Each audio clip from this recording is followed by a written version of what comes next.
मिर्जापुर नाम का एक गांव था। वहां बहुत ही धनवान और स्टाइल मिजाज के लोग रहते थे।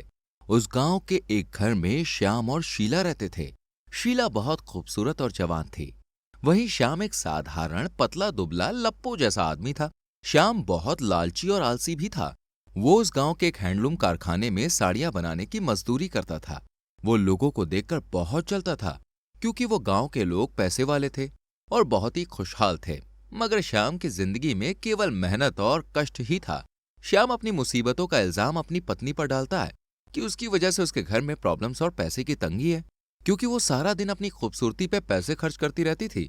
दूसरी तरफ शीला को लगता था कि श्याम उसके लिए कुछ नहीं करता, उसका खर्चा तक नहीं उठा सकता। इस वजह से दोनों के बीच एक नहीं बनती। उनके घर में सुबह शाम दोनों में झगड़े होते रहते थे। मुझे कुछ पैसे चाहिए खर्चे के लिए, कुछ दवाई के लिए, कुछ रसमलाई के लिए। अरे एक ही महीने में 3 बार पैसे दे चुका हूँ, जबकि मेरी पगार महीने में एक ही बार होती है। सोचता हूँ संडे वाले दिन कहीं जाके बैंक में चोरी वोरी करना शुरू कर दूं। लॉल, चोरी करने के लिए भी दिमाग लगता है। संडे के दिन बैंक बंद रहता है, ये भी नहीं मालूम तुम्हें? हमारे गांव के सभी लोग दिन रात पैसा ही पैसा कमा रहे हैं, नए नए तरीकों से। इसलिए ही गांव का नाम पैसापुर है। लेकिन शर्म की बात है कि हम पैसापुर गांव के गरीब हैं और तुम सिर्फ साड़ियां ही